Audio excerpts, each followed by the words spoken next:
Do you remember the movies from like 10, 15, 20 years ago where we would see that like by 2020 we'll be driving hover cars and we'll all be wearing like those glasses where we can see our whole like phone screen, and we won't even be using phones and we'll just be using holographic screens and stuff like in the Marvel movies. Do you remember that? Do you know what happened to that? Well, I have a theory, guys, and I'm going to be sharing that with you today, of course, in another one of my conspiracy theories. Hello, welcome to Queendom TV. So, guys, a lot of us will remember that over the years, movies have depicted all this stuff of the future, what the future is going to look like, what technology we're going to have. And personally, I thought by 2020, I thought I was going to be in a hover car. I thought I was going to be in a hover car, right? But as you all know, technology hasn't really jumped as far forward as one would think by this stage. And I have a lot to say about that. I have a lot to say. Well, I'm going to try and make this video kind of short because I'm just introducing the subject. But pretty much, long story short, to cut straight to the chase, I really feel that a lot of this technology is there. We just don't know about it because the powers that be realize that they have so much more to gain from them utilizing it in their favor without telling us exactly what's going on than making this a publicly available thing. Whatever your beliefs, whatever your religion, political stance, whatever, I think we can understand that there is clearly in this world we live a desire for power, a fight for power, right, that exists.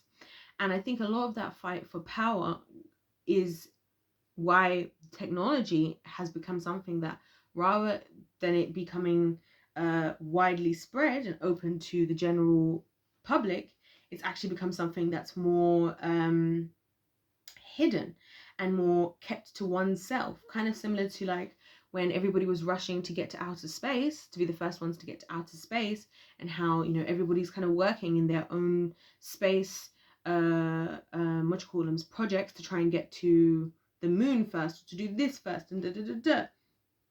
Now, I'll give you some examples of some things that I definitely think are already in existence that they are not going to tell us about, maybe ever, but when they do, it'll be long after they've already created it. One of those things being clones.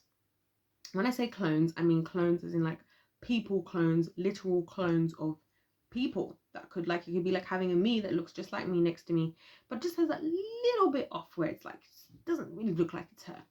Stuff like that. I also think some of these technologies that we're using are actually way more advanced maybe than we actually are prepared to be way more advanced than we actually know. I talked in one of my videos about why I don't trust electric cars and how I feel like electric cars are just a stepping stone for powers that be to be able to control our cars, where we're going, our ability to be able to get from A to B based on whatever they want to do, because if it's all electrically powered, not mechanically, which is you doing this, you putting in petrol, you turning things on, all of that stuff. I love the sound of an engine. I love a good engine. Absolutely love engine sounds. Anyway, not that anybody was asking.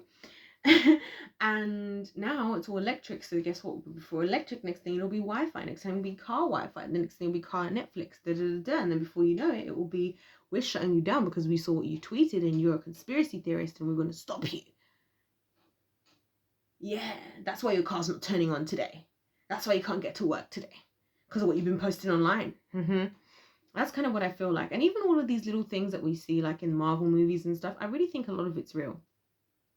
I just think that they realize that if they gave it to us as the wider public, number one, it opens the door. It's kind of like with the Meta thing with Facebook. What happened as soon as Meta came out? Other people are creating Metas. They're like, whoa, you wanted to have a... We're going to create our own thing and we're going to try and outdo you. And I've been seeing people like calling out, like, we're looking for coders and people who know how to do this because we're trying to build a different meta to go against Facebook's meta. And I love people that are doing stuff like that. If I could support in any way, I wish I was like somebody that was good at coding and stuff. I love that kind of stuff. I'm just not, it's not something that I have the skill for, but I love numbers. I'm a numbers gal. So I would love to be involved in stuff like that, because that's what we do. As soon as we get something, of course, we're going to use it for what we want, which is not what they want, because what they want is to do whatever the heck they want to do with it, right?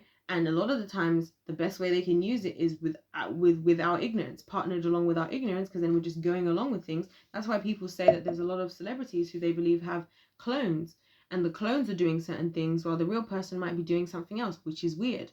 You know, I heard one theory, which I kind of agree with, that the idea of why everything is even going online in the first place is because pretty much people are trying to avoid death. And I'm using these vague terms like people and they because I don't know, it's a bit too technical for me to start giving specific names of things, but just the they that controls the world, they, you know, Big Brother, whatever you call it. It's weird it's called Big Brother, but anyway. Ultimately, I do believe that they're just trying to maintain total control. I think we are on the journey towards communism, forced communism, probably somewhat staged through a form of staged democracy, i.e. making us think that this is what we want, making us believe that this is a good idea, and then as soon as we're in it, it backfires, but it's all too late. We've all done whatever we've done. We're all so reliant on everything. Because that's the other thing. Have you noticed how reliant we've become on everything apart from ourselves? Like there's a lack of self-reliance in the world today. We rely on technology. It's like the journey of mathematics and the calculator, right? We went from no calculators, people knowing how to do maths, to, and you always hear older people say like, oh, when I was your age, we didn't have to do this, which I get, and I actually respect. You know, I respect the people that never had the calculators we had, because boy, these calculators you have now, them graphic calculators, when I was last in school, they had graphic calculators, and those graphic calculators, you could literally type in the equation for a line and it would come up with a graph, which is pretty insane if you ask me. For a calculator to literally draw a graph for you, you know. So we are getting to the point where we are less capable of doing stuff, more reliant on technology, and they're doing it on purpose, because that's what they're trying to make us into, these mixture cyborgs. But again, they're in control of the actual technology. They know what's really going on.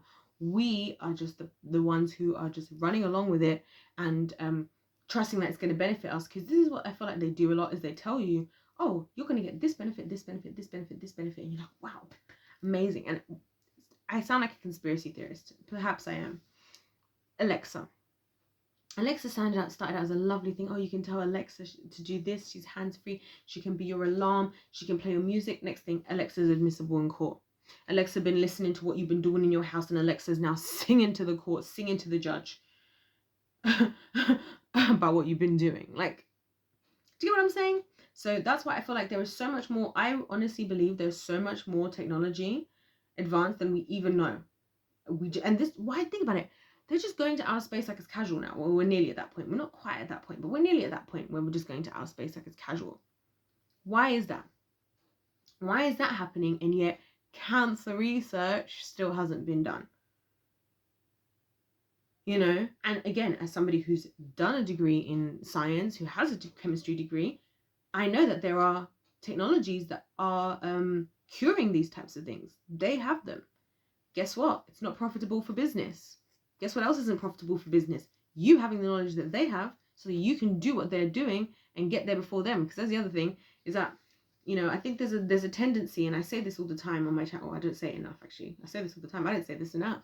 There's a tendency in the world today for, you know, the powers that be to create this idea within wider society that people are just dumb and they need to rely on others because they think better than them, or they know more because they know more. And I think that's one of the biggest lies. I think one of the reasons why people are making so much money from things like YouTube, from things like NFTs and stuff, is because people actually are way more intelligent than they give themselves credit for. And it works because if they make you think you're not smart enough, first of all, you're not going to be trying to go and get jobs in places like NASA and all these big level places anyway. Second of all, you're going to just be the one who's going to be feeling sorry for yourself, because that's what I feel like happens in schools, is that they make you feel dumb. Then you don't feel like you can achieve a lot. Then you don't aim very high. So you then end up working probably for one of their companies anyways. Little did you know that it might be connected through this subsidiary of that person, of this whatever. You're working for them. You don't have big dreams. Little did you know that actually you were born to be an engineer. Little did you know that you were born to be, I don't know, whatever, you know, great at art and creating NFTs. Little did you know that you were going to be born in a time where you could literally make artwork and make millions from it online, digital music. People doing this with music now with NFTs. So I just feel that so much of this is, it's not, technology is definitely further, I think, than even where we thought. I think they looked at the hover cars and they thought, you know what, let's just scratch that. That's not even, we can do even better than hover cars in 2020. But what we're going to do is we're not even going to tell the public. We're just going to go to electric cars and we're going to make it about climate change. We're going to make it about climate change, right? So to make it ease it in. That's why whenever they have these claims of how this is going to help the world and the planet, I'm like, I know you people only care about money and power. So if you're trying to tell me that this is going to help something or someone, that to me already, yeah, that's why I would say if you call me a conspiracy theorist, call me that. I'd rather be that at this point in time. So anyways, you guys let me know what your thoughts are in the comment section down below. I would love to hear you guys' thoughts. Don't forget to subscribe if you do enjoy my videos, and check out my other videos. Check out my media playlist. That's a really good, if I was to recommend any playlists to watch, the media playlists. Other than that, God bless you all. Don't forget to like the video, and I'll see you in my next one. Goodbye.